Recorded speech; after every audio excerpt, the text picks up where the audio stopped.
60 anos depois do golpe militar no Brasil, muita coisa ainda precisa ser discutida e revelada. Justamente por isso, a produtora No Olhar Filmes realiza uma série de debates.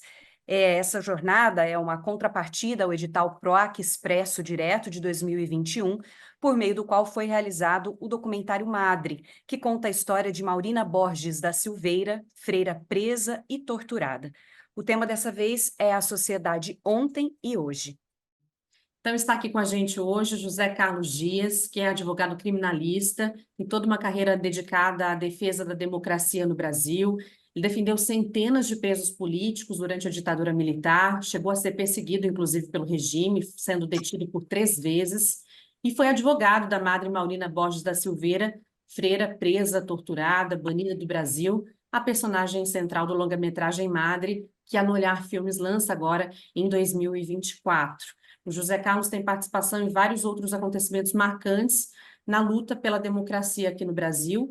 Em 2013, foi um dos coordenadores da Comissão Nacional da Verdade. Hoje continua o trabalho atuando como conselheiro da Comissão de Justiça e Paz em São Paulo, que é a cidade onde ele vive.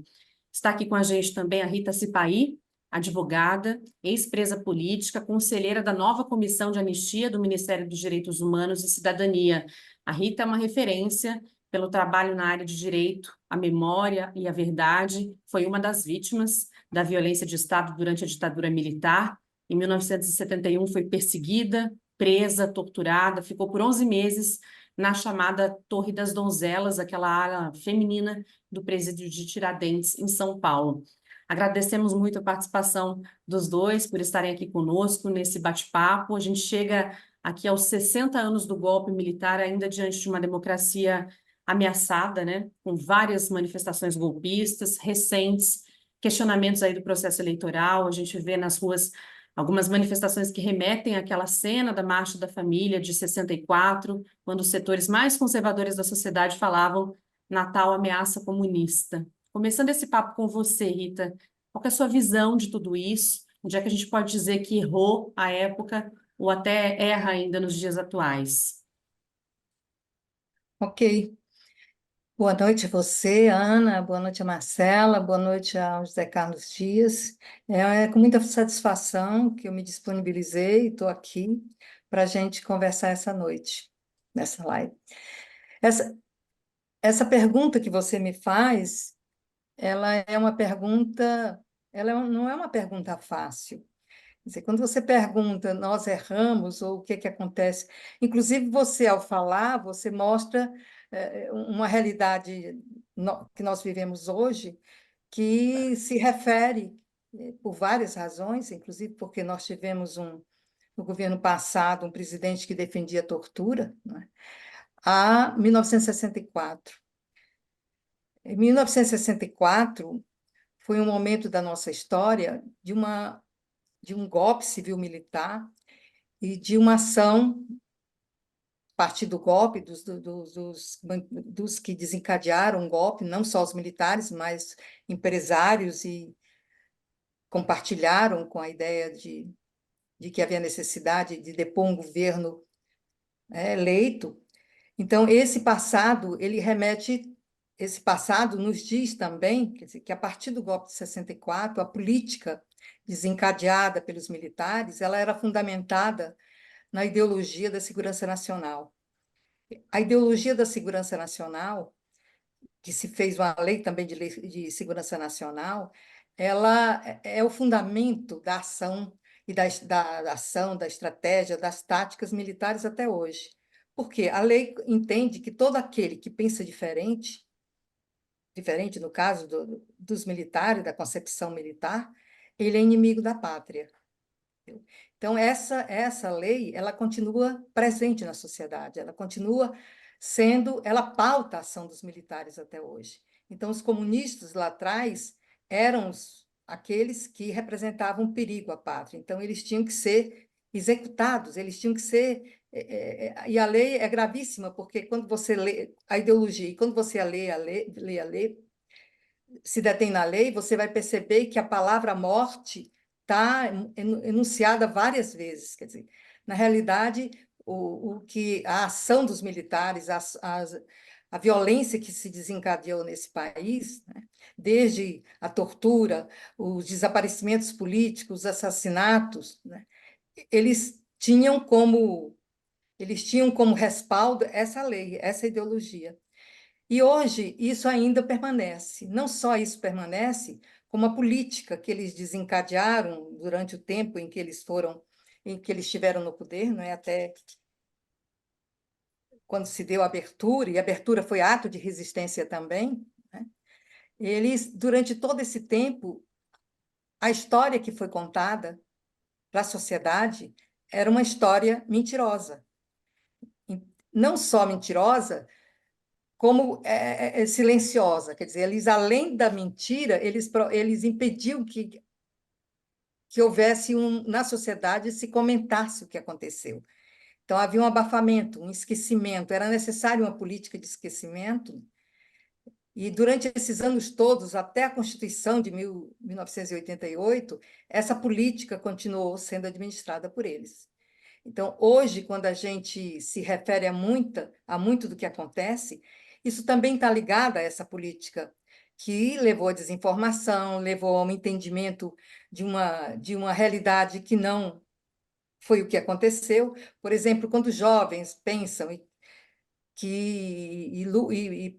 reivindicam a volta dos militares, certamente essa visão e essa solicitação está ligada a essa política, a essa desinformação do que aconteceu. Então, há vários componentes. Uma outra coisa que também remete aos dias de hoje e que foi construído lá atrás, né, a questão do desaparecimento político. É gravíssima a questão do desaparecimento, e é alguma coisa que foi pensada por eles e perpetrada por eles, quer dizer, realizada por eles, né? Ainda há vários sinais de situações da nossa realidade hoje que remetem a 64. Uma outra coisa é a impunidade. Todos aqueles que praticaram atos de violência, ações de violações dos direitos humanos lá atrás, eles não foram punidos. E na primeira lei de anistia, em 1979, isso ficou colocado, quer dizer, a anistia foi concedida aos perseguidos políticos e àqueles também que estiveram, né, estiveram em conflito com os perseguidos políticos, como se isso fosse possível, né? Quer dizer, como se fosse possível relacionar as ações de resistência às ações de tortura, de sequestros, de desaparecimentos forçados, de assassinatos, né?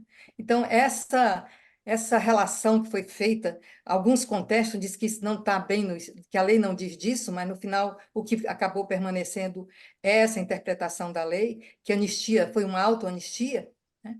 Isso se tem consequências hoje, muitas consequências hoje. Então, quando a gente vê, no momento agora, nessa manifestação que houve domingo, eles reivindicarem a anistia para os crimes cometidos no dia 8 de janeiro, isso tá muito ligado, isso vamos dizer, como se fosse um fio da história que chegou até agora. Então, quando a gente pensa tudo isso, a gente pensa que no momento, nos dias que estamos, nos dias de hoje, nós temos que ter uma ação muito, muito, muito articulada, muito estrategicamente pensada de levar para a sociedade aquilo que é verdade, de levar para a sociedade a memória dos protagonistas da resistência. Quem são os protagonistas da resistência? Todos aqueles que participavam de organizações políticas, clandestinas ou não, que naquele momento, em 1964, né, a partir de 64, antes de 64, já propunham para o país um outro país, queriam um país igual, um país digno, né? Então, é a memória desses protagonistas hoje que tem que ser buscada. Isso está acontecendo, né? Mas a gente tem que, eu acho que, estimular mais, desenvolver políticas de memória que possam permitir que esse conhecimento da história recente nossa, da história da ditadura, do golpe civil-militar e da ditadura que perdurou mais de 25 anos, inclusive quando penso o percurso da ditadura, o limite da ditadura, eu vou até 88 e não a 85. Porque eu acho que foi com 88, com a Constituição de 88, que a gente conseguiu realmente estabelecer um Estado democrático de direito e, e a Constituição de 88 veio também trazer na sua legislação, né, um artigo 8º e o artigo 5º, artigos que possibilitaram, né, que o direito à memória e à verdade fossem regulados, legitimados, e, portanto, pela Constituição de 88. Rita, você traz o ponto, né, da educação, né, que foi falha, né, da gente não resgatar a nossa memória, a questão da própria legislação, né? Então, acho que são esses dois pontos, e a questão da conta não paga, vamos dizer assim, né? Da conta não acertada com aqueles que cometeram crimes. Então, eu também gostaria de saber, a partir desses três pontos que você coloca, a visão do José Carlos diante disso, depois de ter defendido tantos presos políticos, tantas presas políticas, a comparação entre passado e presente, né? A sensação que traz o que a gente está vivendo. Gostaria que você também comentasse um pouco isso. Pois não. Eu quero dizer, antes de mais nada, que eu me sinto muito honrado por este convite e participar dessa discussão, desse debate. Eu me formei em 1963 na Faculdade de Direito do Largo de São Francisco. Eu queria ser um advogado criminal, era a minha vontade. Mas eu não imaginava que eu iria me tornar um advogado criminal e advogando muito na defesa de perseguidos políticos. Porque eu não imaginava, nunca eu li a Lei de Segurança Nacional enquanto eu estava na faculdade. E para mim foi uma novidade tudo aquilo. Quando eu comecei a ser procurado para defender perseguidos políticos, assistir perseguidos políticos, a defesa de perseguidos políticos.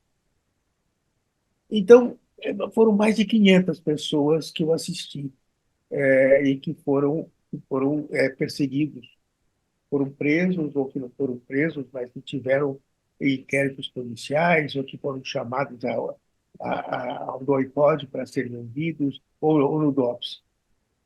Então, foi uma experiência absolutamente nova para mim. Eu não tinha ideia de que isso iria acontecer na minha vida. Fui sempre um estudante de direito, de esquerda, mas eu não imaginava que ia me tornar um defensor de perseguidos políticos. E foi realmente um desafio muito grande. Eu não imaginava que fosse ser tão difícil, tão duro, este contato, esta ligação com o sofrimento das pessoas, com as pessoas presas, torturadas. E quando eu fui chamado por Dom Paulo Evaristo Arnes para integrar a Comissão Justiça e Paz, da qual eu vinha a ser presidente. Então era a maneira que nós tínhamos a convivência mais direta com os presos, perseguidos políticos e com os familiares. Durante muito tempo, as pessoas não tinham, os advogados de presos políticos, eles conversavam, nós trocávamos informações, mas foi através da Comissão de Justiça e Paz,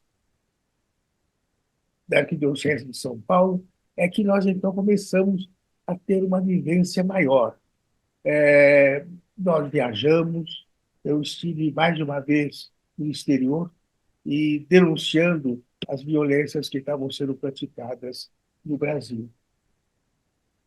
Isso tudo foi uma experiência muito forte, dolorosa, mas necessária para aquele advogado que imaginava ser um advogado criminal de crimes comuns e que se tornou um advogado de crimes comuns, mas de presos políticos também.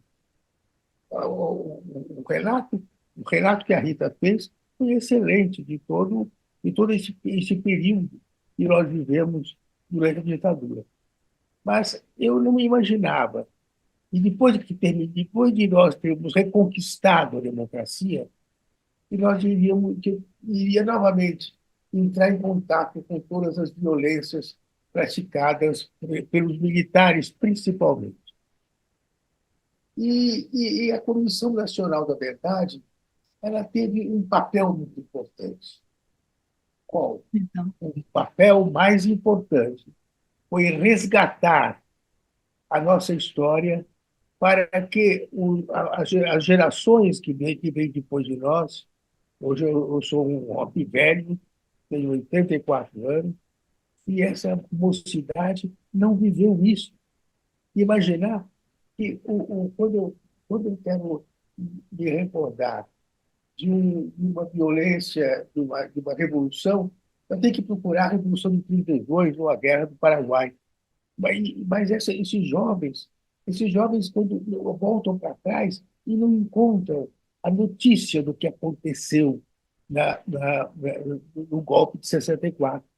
Então, a Comissão Nacional da Verdade, ela resgatando essa história, levando, relatando tudo, conseguindo transmitir a nossa, o que nós vivemos hoje para que não aconteça mais.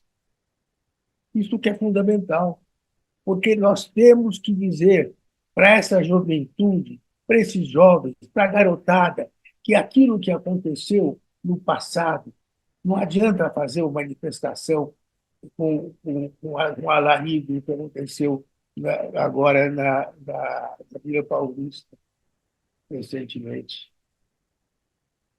Preciso que eles saibam o risco que nós corremos se a ditadura, se nós vivemos uma nova ditadura.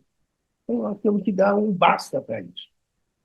E a coisa é muito séria, porque nós conseguimos apurar, e isso foi confirmado por um relatório que a CIA encaminhou para o governo brasileiro, que as violências praticadas, os crimes praticados, os homicídios que foram praticados pelos agentes do Estado não foram, assim, atos praticados porque aquele carcereiro é mais violento que outro e resolveu matar por conta própria. Não! Uma política de Estado. Isto que é sério. As violências foram praticadas como uma política de Estado. Mesmo os ditadores menos violentos, como é o caso do Geisel, eles reproduziam essa mesma filosofia. É preciso matar aquele que na clandestinidade estava ameaçando a democracia. Isso sem aspas. Então, veja o papel que nós temos. E por que eu estou falando hoje aqui, eu e a Rita, ao lado dessas jovens que nos perguntam? É porque nós estamos exercendo um papel importante. Nós estamos contando aquilo que aconteceu e que não pode acontecer mais. Eu quero lembrar vocês que eu tive o desprazer de tomar um depoimento na Comissão Nacional da Verdade, junto com a grande advogada Rosa Cardoso da Cunha, ouvindo um coronel que era a pessoa que tinha contato direto com a Casa da Morte em Petrópolis. E ele acabou. Eu me lembro que o meu traquejo de advogado me importei como um promotor, mas eu fui perguntando e fui tentando chamando para que ele para a vaidade dele. E ele tinha vaidade em ser um torturador. E quando, então, ele contou as violências que ele praticava, as torturas que ele praticava, e este homem que depois foi morto um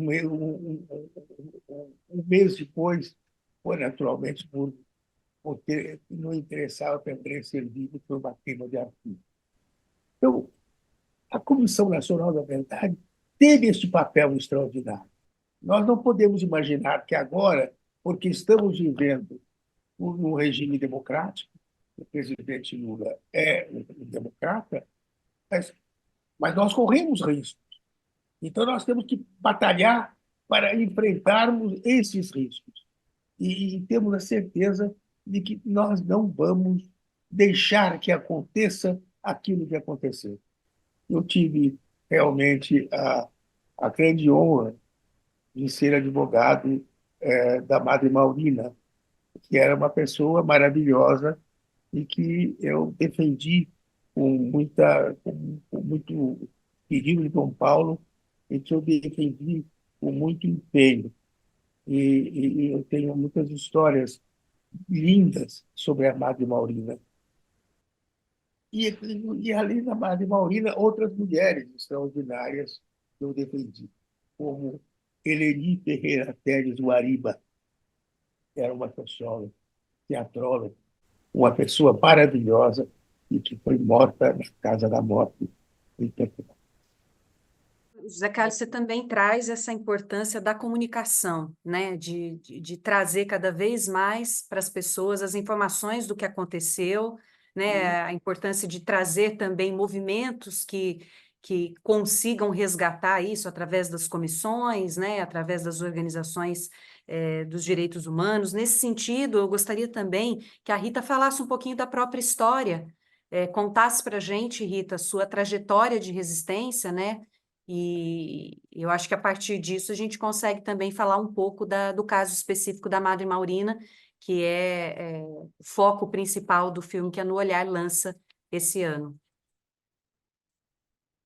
Eu ainda estava pensando na pergunta anterior, e quando o Zé Carlos Dias falou, e, e a participação dele, que nós acompanhamos, né? Aliás, a participação de todos os que foram convocados, quase uma convocação, e aceitaram a participar da Comissão Nacional da Verdade, eu vejo hoje a o relatório da Comissão Nacional da Verdade como um grande documento de memória, talvez o maior instrumento de memória que nós temos, porque ele tem um retrato do que foi a ditadura civil-militar, ele tem um histórico dos fatos que aconteceram, dos principais fatos.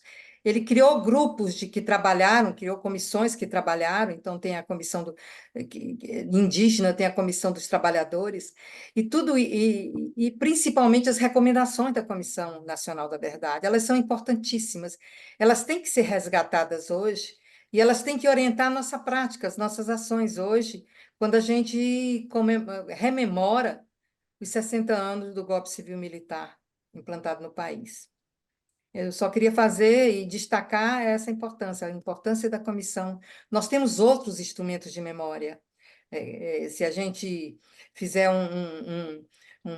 uma síntese, uma retrospectiva da nossa história, enquanto o processo a luta, a resistência e o processo de redemocratização, nós vamos ter os comitês de anistia, nós vamos ter a primeira lei de anistia, nós vamos ter depois a comissão especial de mortos e desaparecidos políticos, e essa comissão ela foi extinta no final do governo Bolsonaro, até hoje ela não foi implantada outra vez, ela não foi normatizada outra vez, então há necessidade, e a sociedade e várias entidades da sociedade civil estão insistentemente constatando o significado da comissão enquanto ela atuou e os significados que ela tem hoje, que ela teria hoje.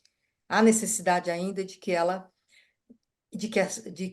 a história dos desaparecidos e mortos, né, políticos não fique, enfim, não seja cesseada, não seja silenciada, né? Mas você perguntou da minha experiência. Rita, então, só aprofundando um pouquinho nessa resposta, você traz, né, acho que complementando aquilo que o Carlos falou a respeito da importância das comissões, e que são documentos realmente importantíssimos, históricos para o Brasil, mas o acesso das pessoas em geral a esses documentos é quase nulo, né? É quase zero. Então, aqui, de novo, fazendo uma pergunta difícil, mas Qual o caminho para o acesso de tudo que já existe e do que ainda vai existir? Se a gente for pensar o que foi produzido pelo movimento social, pelas entidades, né? Enfim, em vários momentos da nossa história de resistência, há muitas informações. Só que essas informações, elas foram sendo, como é que eu digo, elas não foram comunicadas. Elas ficaram porque havia, até um certo tempo, até pouco tempo atrás, até antes do governo Bolsonaro, havia alguns entendiam que os militares e que essa realidade que aconteceu no passado, ela não voltaria a acontecer. Entendeu? Então, isso era impressionante, como isso também decorre da política do esquecimento, porque a política do esquecimento fez questão de abafar, de contar uma história que era a história oficial da ditadura civil-militar, e as pessoas da sociedade dos mais diferentes níveis, dentro da universidade, nas escolas, né? Elas foram também entendendo que era alguma coisa, como os militares falavam, a página virada. E não era uma página virada. Quer dizer, muitos tinham a compreensão de que não era uma página virada. Por exemplo, as pessoas que fizeram a Comissão Nacional da Verdade, que estiveram trabalhando, tinham essa concepção também.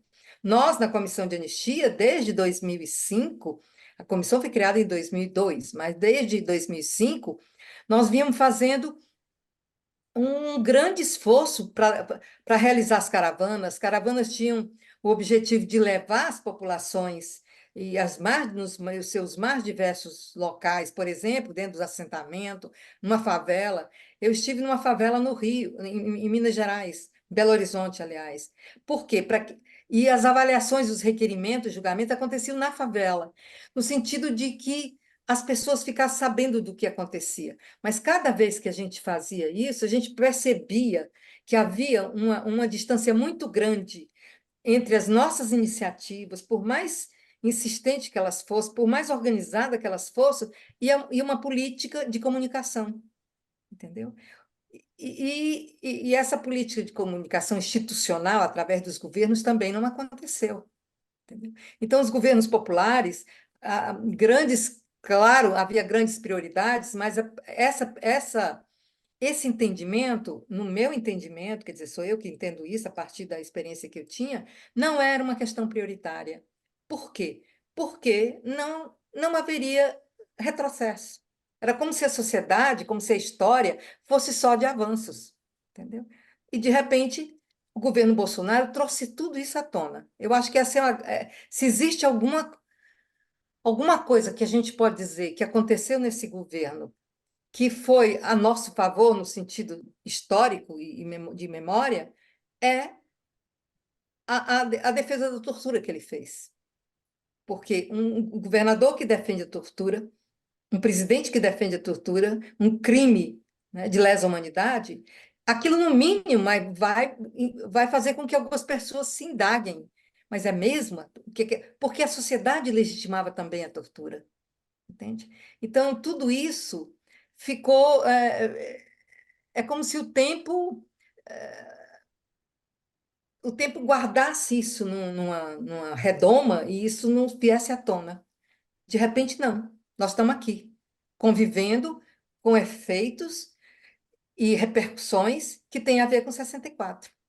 Que tem a ver, quando eu penso e expliquei, e tentei falar sobre a doutrina de segurança nacional, eu acho que ela é o fundamento principal da ação de oposição, né? Que o Bolsonaro, por exemplo, a questão da família, da paz e propriedade, é tudo isso, e dos militares.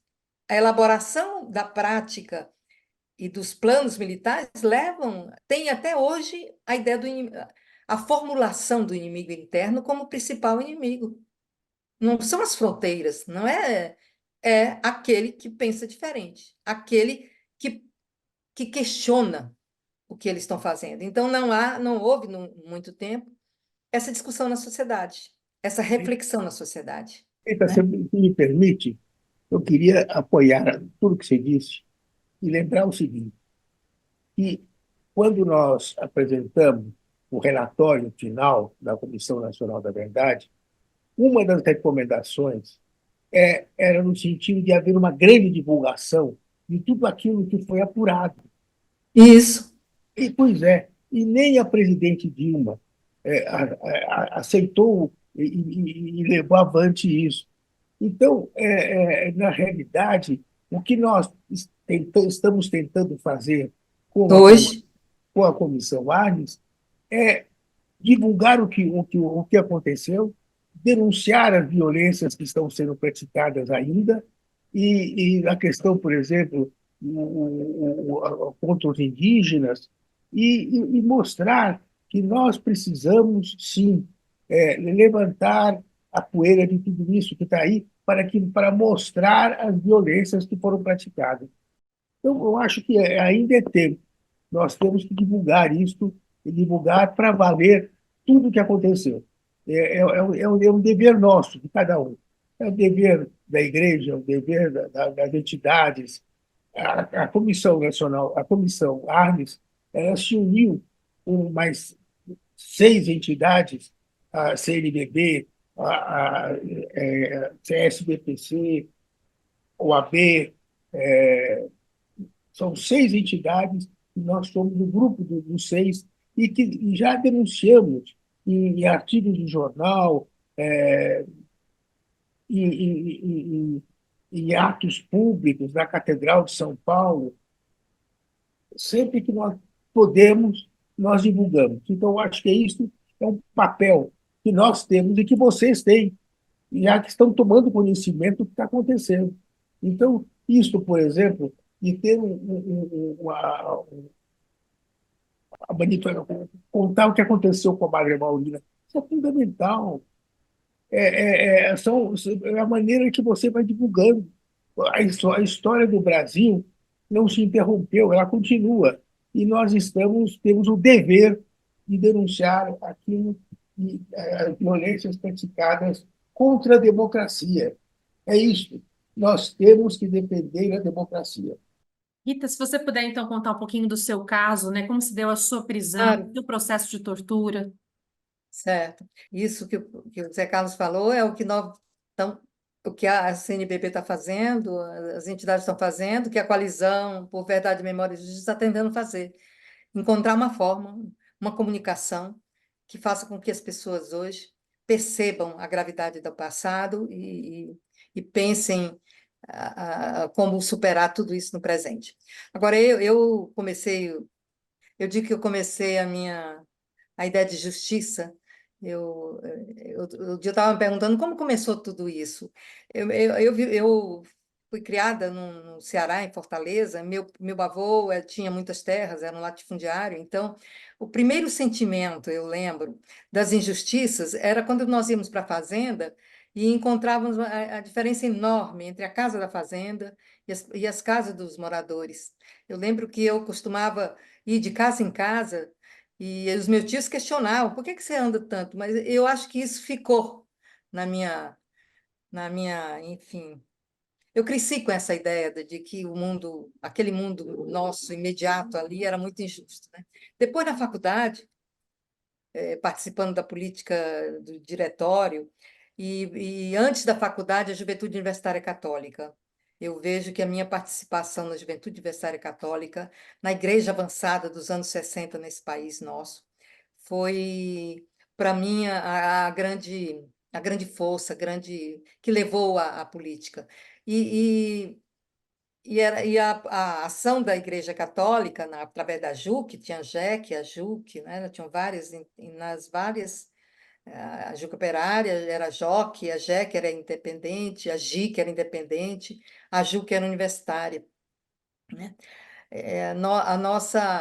A nossa identidade como uma igreja, como um Cristo, que era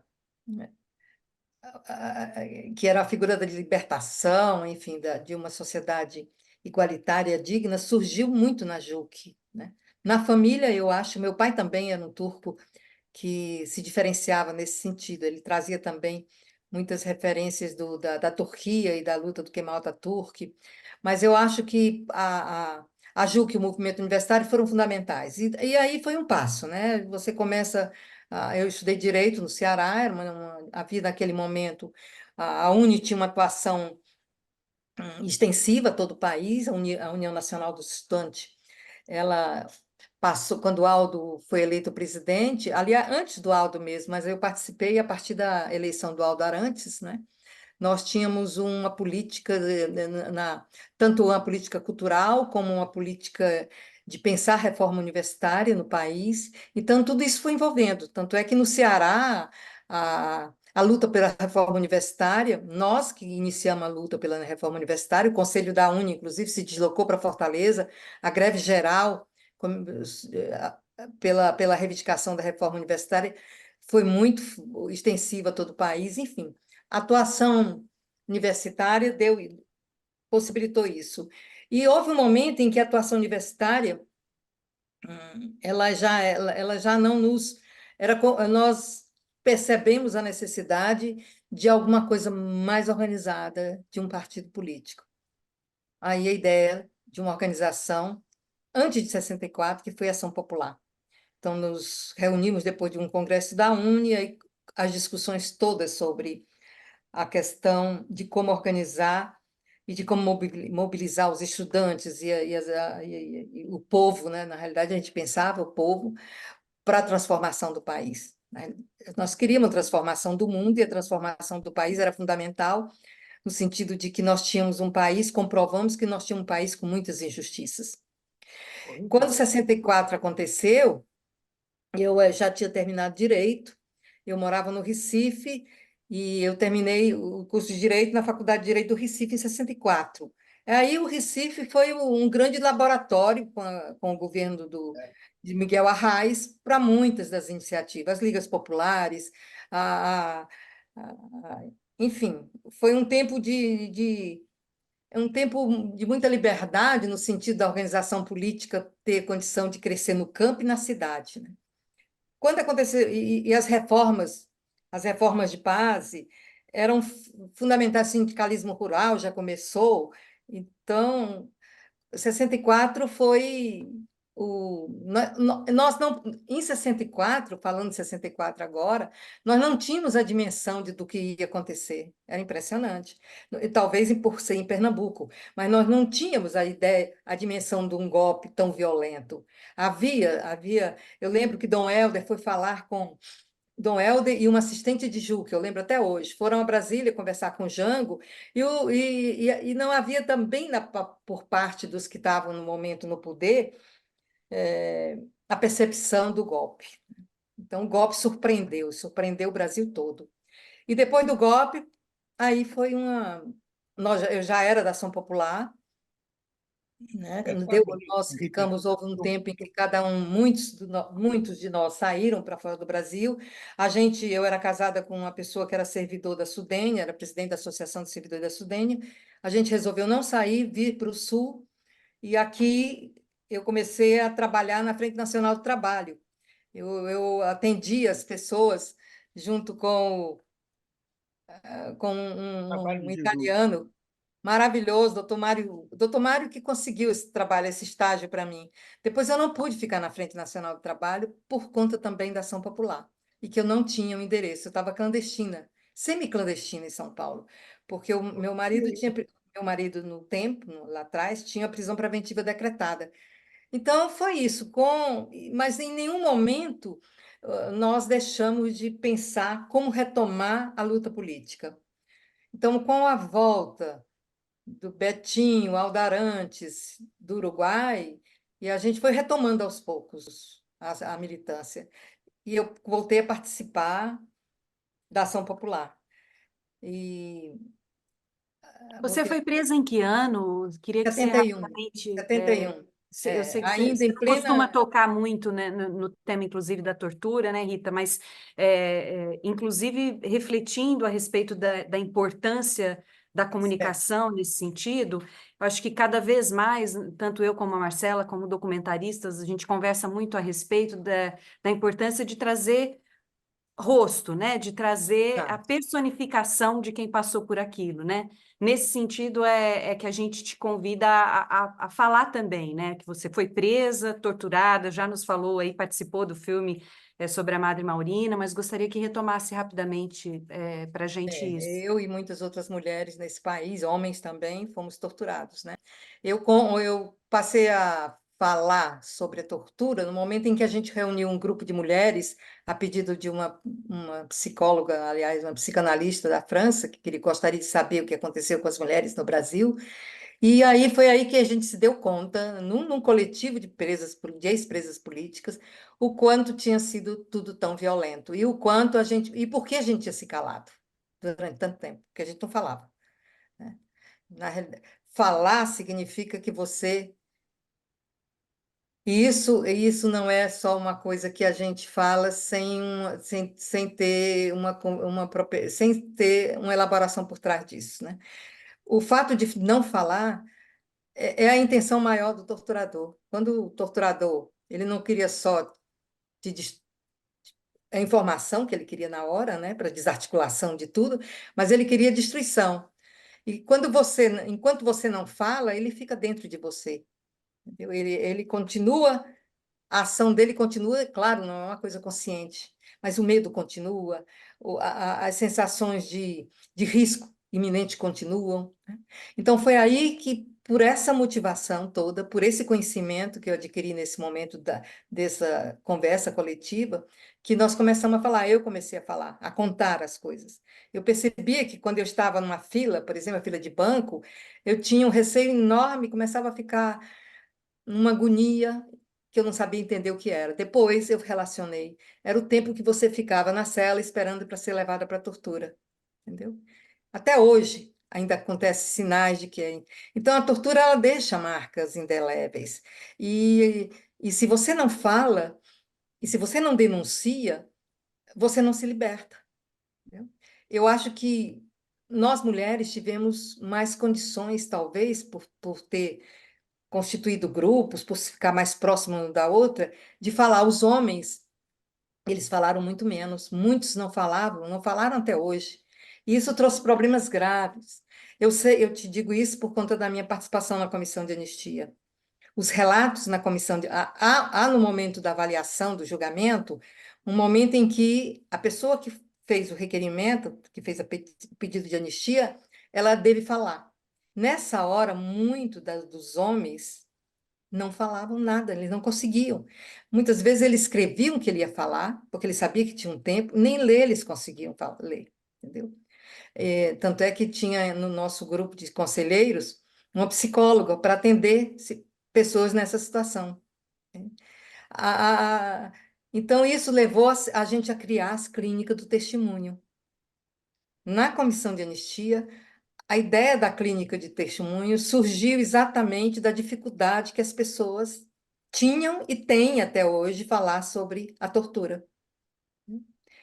E então a gente fez um projeto que criou os 4 eh, clínicas de testemunho, e as clínicas hoje elas continuam sendo importantíssimas.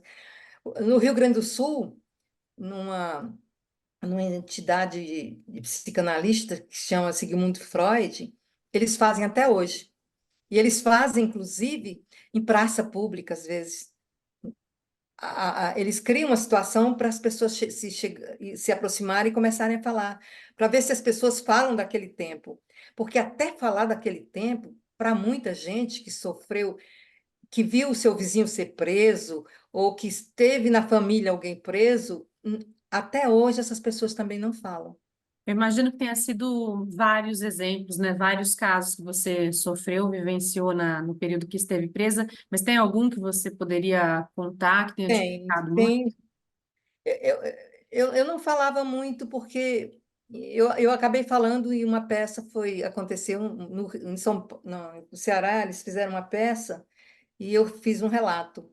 Eu fiz um relato e eu tive também, quando eu fiz o relato, o cuidado de dizer, olha, a tortura no teatro, ela tem que ser muito bem pensada, ela não pode ser impressionista, você não pode repetir aquilo que a pessoa disse, ou tentar fazer com que um ator tenha uma ação que se assemelhe àquela, porque não vai conseguir.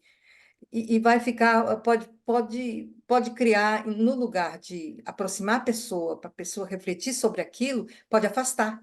E eu já vi situações dessa, em que o teatro, quando tentou, né, levar a tortura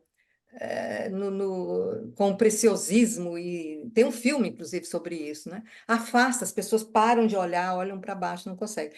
Mas, olha, as torturas eram os choques, né? E aí, choques em toda parte do corpo, inclusive na vagina. Eles davam, torturavam, né? Pau de arara. Eu lembro que eles me tiraram do pau de arara uma vez quando os dedos estavam ficando roxos. Significava que a circulação já não estava, né? E são esses principalmente, né? Eu acho que é de uma violência e de uma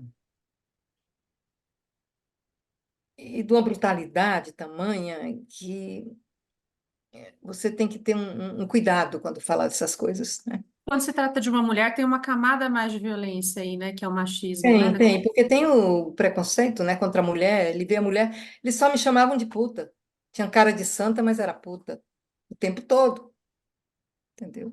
Eu era muito jovem, né? Então, eh, eles chegaram, tiravam toda a roupa, colocava a roupa na boca, né, para pôr os fios dos choques elétricos, né? É muito, é muito. E aí, essa dimensão que a gente tem enquanto a gente sofreu, você imagina o que eles fazem, continuam fazendo nas delegacias hoje, com as pessoas que eles. Então, Enfim, eu posso ninguém, não tem ninguém por elas, não tem um advogado, não tem uma família, elas estão lá à mercê totalmente deles. E eles querem conseguir a informação de qualquer custo, né? Então, eu gostaria de contar, eu não vou narrar aqui todas as torturas que eu tomei conhecimento que meus clientes contaram, mas há uma tortura feita contra uma mulher que eu guardo como uma das mais violentas que eu imagino, e que eu vou silenciando quanto ao nome da pessoa, jamais eu poderia contar, mas me pareceu de uma crueldade. É uma moça jovem, ela, ela tiraram a roupa dela, fizeram ela deitar em cima de uma cama, e aí os torturadores ficaram em volta dela, se masturbando e ejaculando em cima dela. Eu achei isso de uma crueldade, foi uma violência maior do que se ela tivesse sido torturada mesmo, tivesse apanhado, levado choques, mas porque foi a falta de dignidade, a violência praticada contra essa mulher. Então, isso é só para enganchar naquilo que você estava falando, Rita. Eu me lembrei dessa tortura que me foi relatada por uma cliente, eu silenciei, claro, a vida inteira, jamais eu vou voltar o nome dela, mas que, de qualquer maneira, foi uma coisa assim que me abalou. Como advogado, nunca tinha ouvido um relato como esse. e isso deixa marcas, e muitas vezes doenças. Na velhice, fica mais ainda difícil você, entendeu? Saber de que doenças, a origem de tal doença não foi por isso. Tem gente com Parkinson que foi torturada, tem gente com Alzheimer, muitas pessoas, né? Então, e por isso é que é importante hoje uma campanha e uma permanente contra a tortura, né? Permanente contra a tortura. Eu acho que nesse momento dos 60 anos, a gente tem que levantar todas essas situações, essas questões, né? A tortura, ela é, ela é terrível, O desaparecimento é outra figura terrível, terrível, porque ele deixa a pessoa eternamente sem saber o que aconteceu. E é um sofrimento para a família, é uma... o exílio também deixou muitas marcas em muitas pessoas. Agora, eu penso assim, eu penso assim, hoje eu vejo os trabalhadores, né? Os trabalhadores, eles foram muito atingidos pela ação desencadeada e continuada que os militares fizeram sobre os sindicatos. Mas, então, é isso aí, a gente tem que pensar políticas públicas, né, que possam hoje, né? Levar a discussão, levar a reflexão para essa. A gente está tentando fazer. O que a Comissão da Anistia faz hoje? A Comissão de Anistia, ela fez desde 2002, né? Interrompeu no governo Bolsonaro, e hoje ela faz o quê? Os pedidos às pessoas que foram perseguidas políticas, independente de ter sido presas ou não, de participarem ou não de organização, mas desde que ela caracterize a perseguição exclusivamente política, elas fazem um pedido ao governo, né, à Comissão de Anistia Política. Essa anistia, ela está inscrita, ela está inscrita na Constituição de 88. A Constituição de 1988 concedeu o direito do Estatuto do Anistiado Político. Todo aquele que foi perseguido tem direito a uma reparação do governo, né? Então, a anistia repara de duas formas. Repara através de reparação econômica, que são 3 tipos de reparação: uma reparação pela perseguição que ele sofreu por anos de perseguição, uma reparação mensal, permanente e continuada se houve uma quebra do vínculo profissional, e uma reparação também única se ele não consegue comprovar que ele foi demitido do trabalho e ele não teve mais condição de encontrar outro trabalho. Continua fazendo isso. Além disso, ela fazia e vai continuar fazendo o pedido simbólico, que é o pedido simbólico que diz o seguinte: o Estado brasileiro foi o perseguidor. Então, neste momento, a comissão, como representa o Estado brasileiro, né, ela pede desculpa às pessoas que foram perseguidas pelas violações sofridas, né? No Isso tem uma caso da importância Madre grande. Maurina, ela não teve essa reparação, né, doutor José Carlos? Não teve porque a entidade não aceitou fazer o pedido. Olha, Nem o irmão, nem a família. eu queria lembrar o seguinte: Nós fomos lá, inclusive. para não deixar a coisa do seu devido lugar, existia a Comissão de Mortos e Desaparecidos, que reconhecia a tortura, a morte, enfim, que havia um julgamento. Isso tudo foi criado no governo do Fernando Henrique Fernando Cardoso, Henrique Cardoso. de quem eu fui ministro da Justiça. E aí, eu me lembro que foi a partir de mim a elaboração da comissão de anistia.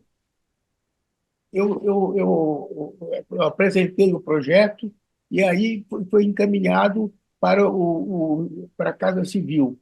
Os militares levaram esse texto, e isso foi muito depois é que veio a ser aprovada a comissão de anistia, a que a Rita se mencionou. Então, isso que é importante sentir. E eu gostaria, já que já estamos há mais de uma hora aqui trabalhando, eu gostaria de contar um fato da Madre Maurina, e que me parece muito comovente. A Madre Maurina, ela estava presa em Ribeirão Preto, e ela foi transferida para São Paulo. Ela foi muito torturada em Ribeirão Preto, e o delegado, que foi o responsável pelas torturas, ele foi excomungado. Ele foi excomungado pelo bispo de Ribeirão Preto. Ela foi transferida e foi para o presídio de Tiradentes. E aí aconteceu um fato impressionante. A Maria Paulina falou para mim: doutor Zé Carlos, eu queria muito ter uma assistência religiosa. Eu gostaria que um padre viesse conversar comigo. Eu queria me confessar, queria ter uma orientação. Eu falei: olha, madre, a senhora fica tranquila, porque isso é na lei. É um direito que a senhora tem de ter assistência jurídica e assistência religiosa. E aí eu fiz uma petição e fui ao juiz auditor, pedindo que ele autorizasse a entrada de um sacerdote, meu conhecido, um sacerdote conservador, tranquilo, sereno, para que ele pudesse dar a assistência religiosa à Madre Maurina. Aí o juiz auditor falou assim: doutor, eu defiro a petição, Mas só que eu vou indicar quem é o padre que vai assisti-la. Vai ser o capelão do DOPS. Eu falei, doutor Nelson, eu quero dizer ao senhor, o simples fato de ele ser capelão do DOPS é motivo para que eu rasgue a petição agora. Eu não vou insistir no pedido. E aí contei a ela o fato. E aí aconteceu um episódio muito bonito. Um dia eu visitando, eu falei, comadre, como é que está? Eu estou tão triste porque eu não estou conseguindo resolver aquele problema da assistência religiosa. Doutor, o senhor não se preocupe. Isso está, em grande parte, resolvido. Porque tem aqui uma carcereira, que é muito religiosa, e a quem eu contei que eu tinha vontade de poder comungar. E ela, então, a partir daí, todos os dias, trazia dentro de uma latinha uma hóstia e me dava comunhão. Eu achei de uma delicadeza, não é? E aí aconteceu um outro fato que eu também vou contar para vocês, porque é extraordinário. A Madre Maurina estava no presídio Tiradentes e um dia a Madre Assunção, que era a diretora da penitenciária feminina, e a penitenciária feminina não tinha funcionários, eram freiras do Bom Pastor, que tomavam conta da penitenciária. Eram elas que eram responsáveis pela penitenciária feminina. Então, eu contei para a Maria Assunção que eu era advogado da Madre Maurina. Ela falou assim, depois eu vou dar um jeito de ela vir para ficar conosco. E aí, a Madre Assunção foi na auditoria e foi o doutor Nelson Machado Guimarães, que era o auditor, e falou, doutor Nelson, vem aqui. O doutor Carlos Dias falou que o senhor podia resolver isso. Eu queria que a Madre Maurina fosse ser transferida para a penitenciária feminina, junto conosco. Não, isso não é possível, isso não permite, de forma nenhuma. Eu, doutor Nelson, eu estou fazendo um pedido. Agora, eu só quero dizer ao senhor o seguinte: nós, lá na penitenciária feminina, tem tantas e tantas freiras que tomam conta.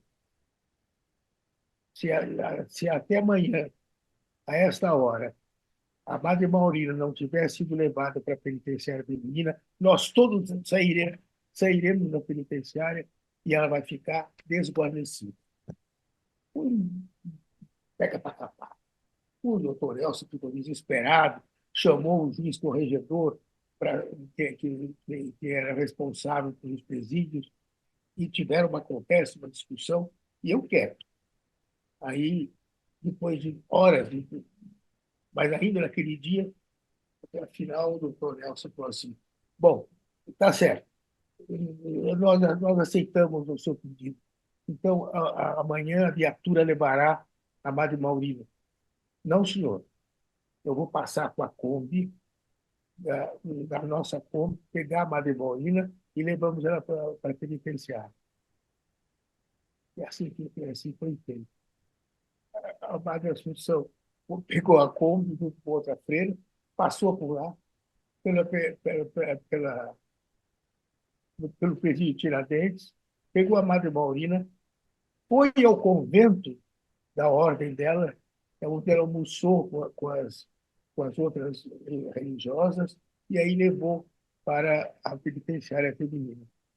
Aí, quando ela chegou lá, a Madre Assunção chamou todas as freiras e falou assim, olha, eu queria dizer a vocês que, a partir de hoje, nós temos mais uma religiosa tomando conta da penitenciária. É a Madre Maurina, que, a partir de agora, vai vestir o nosso hábito.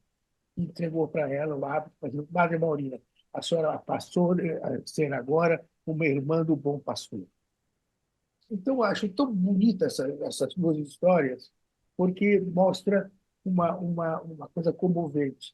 E lá ela ficou, até que ela foi banida, porque o nome dela foi incluído numa lista de pessoas que estavam sendo reivindicadas pelo, por sequestro de um diplomata. E ela não queria ir de forma nenhuma. O Dom Paulo se empenhou para que ela não fosse, mas aí o pedido não foi aceito e ela acabou sendo transferida para o México, onde ficou muitos e muitos anos, até que nós conseguimos, depois de muitos anos, que ela viesse para o Brasil e ela foi julgada e absolvida. Rita, na comissão da anistia, você chegou a visitar a Madre Maurina em Nós Araraquara, chegamos. quando ela já estava recolhida lá com a congregação dela em Araraquara, né? É, a Sueli Bellato, a vice-presidenta da comissão, é uma freira, e ela tinha uma preocupação muito grande com a Madre Maurina. Realmente, ela estava sempre pensando na Madre Maurina, e ela conhecia o irmão da Madre Maurina, e ela achou e organizou uma ida ao local onde a Madre Maurina estava, quer dizer, ao convento onde a Madre Maurina se encontrava. Ela conversou com as freiras foram receptivas, disseram que receberiam ela, e ela me convidou para ir com ela. Eu fui também. Então, foi um momento em que nós chegamos, as freiras foram muito atenciosas, né? E falaram que ela estava ainda repousando e que a gente ia esperar. Nós esperamos um pouco.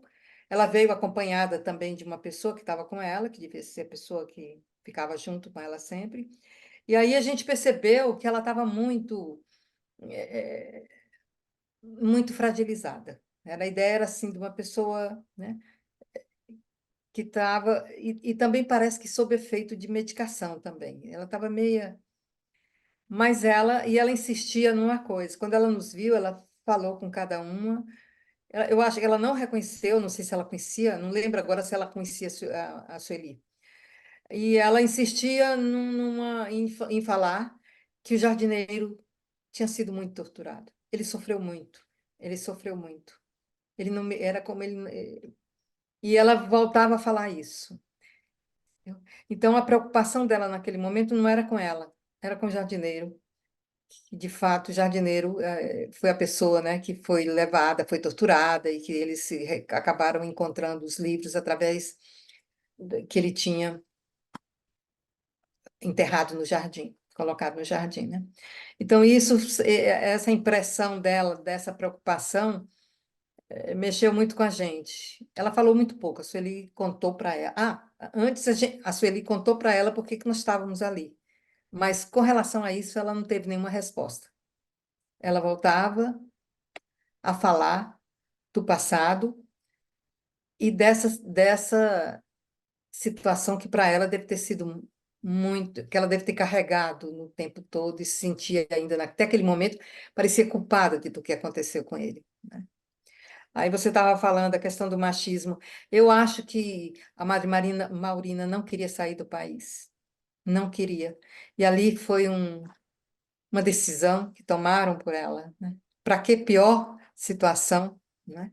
A gente sabe como é a gente mulher, como é que a gente ficaria quando a vida da gente não é decidida pela vontade nossa, né? É uma outra pessoa, quer dizer, foi a igreja na realidade, e foi a organização que criou a situação, achando que isso podia ser bom para ela, porque ela ia sair. Assim como a mesma ideia que eles tinham para quem estava no presídio, quer dizer, quem estava nas prisões, sair naquele momento era importantíssimo, porque estava muito vulnerável. Alguns tinham sempre uma situação muito grave, eles podiam voltar a ser torturados.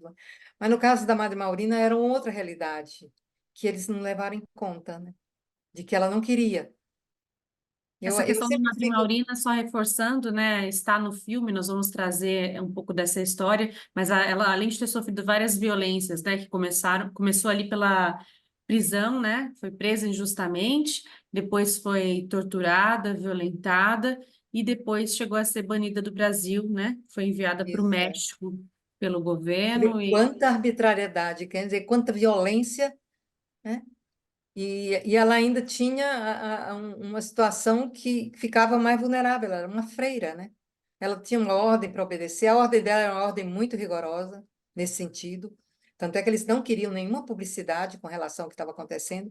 Eles não aceitaram o pedido de anistia. O que a gente sugeriu é que fosse feito um pedido através da entidade, de uma pessoa da entidade, da direção da entidade, né, uma pessoa, contando a história dela e pedindo uma reparação. E que essa reparação seria destinada à entidade, não iria para ela. Era uma forma de também criar. Eles tinham vários serviços, então, uma doação que fosse pelo tempo de perseguição ou por tudo que aconteceu com ela. No caso, ela teria um tempo de perseguição, porque ela não quebrou. Quer dizer, nem sei se. Talvez até fosse possível a prestação permanente continuar, mas eu acho que não, seria uma prestação única.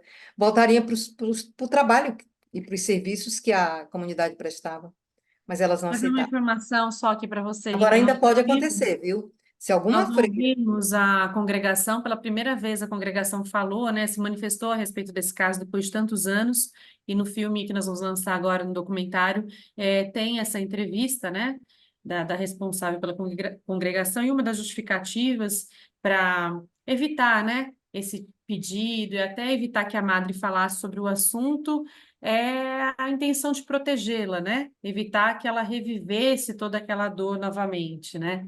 E a gente sabe, né, pelo que você traz aqui, a importância realmente de se falar a É, respeito, né, e de construir essa memória e essa história conjunta, né?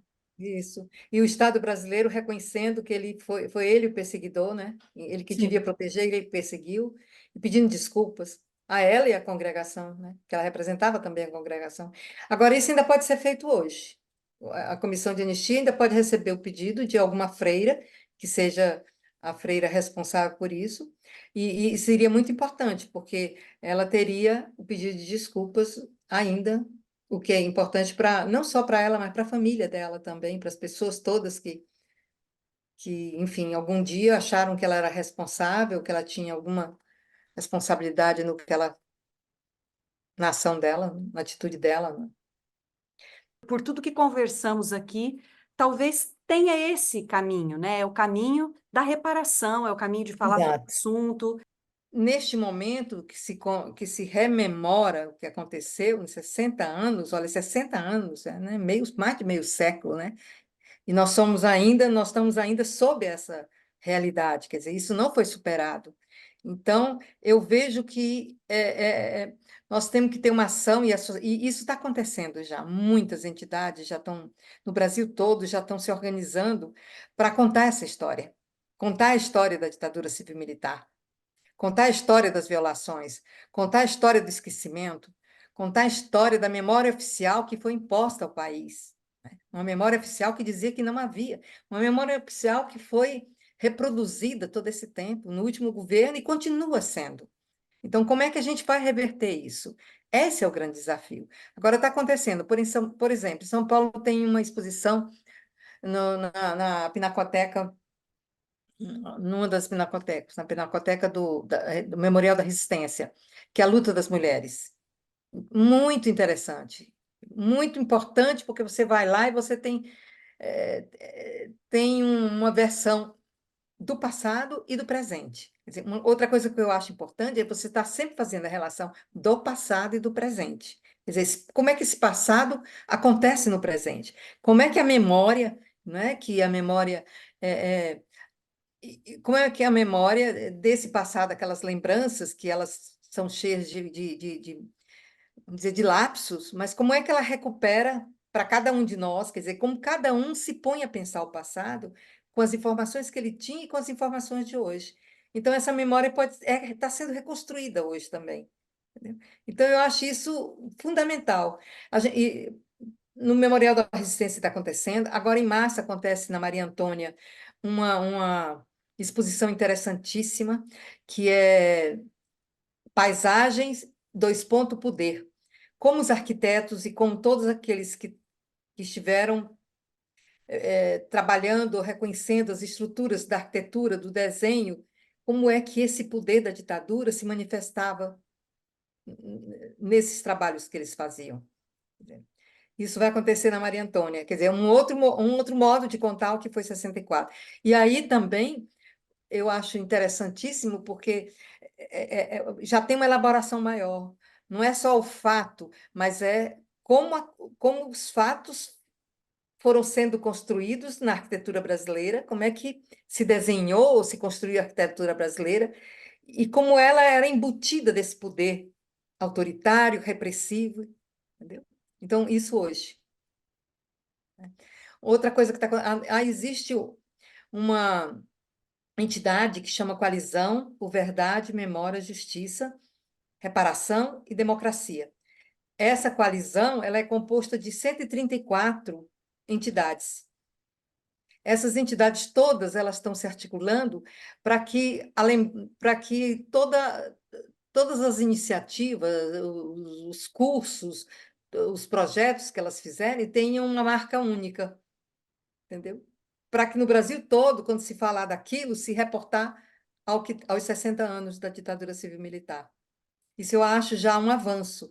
Não é mais um só que conta, mas é um coletivo que conta e que conta tentando formular uma unidade dentro do que é possível. Então, queremos agradecer aí, mais uma vez, a presença do José Carlos Dias, da Rita Sipahi, e que possamos, então, continuar divulgando esse passado, trazendo rosto para esse passado, para que ele não se perca, né? E a No Olhar está aí lançando em 2024 um filme com a Madre Maurina Borges da Silveira como protagonista, né? Uma história protagonista, em que muitas mulheres vão falar a respeito desse tema. Então, as pessoas que estão assistindo a esse encontro, a gente convida também para continuar seguindo as redes sociais da No Olhar para ter mais informações sobre o lançamento do filme. Muito obrigada, José Carlos. Obrigada, Rita. Obrigada. Muito obrigado a vocês.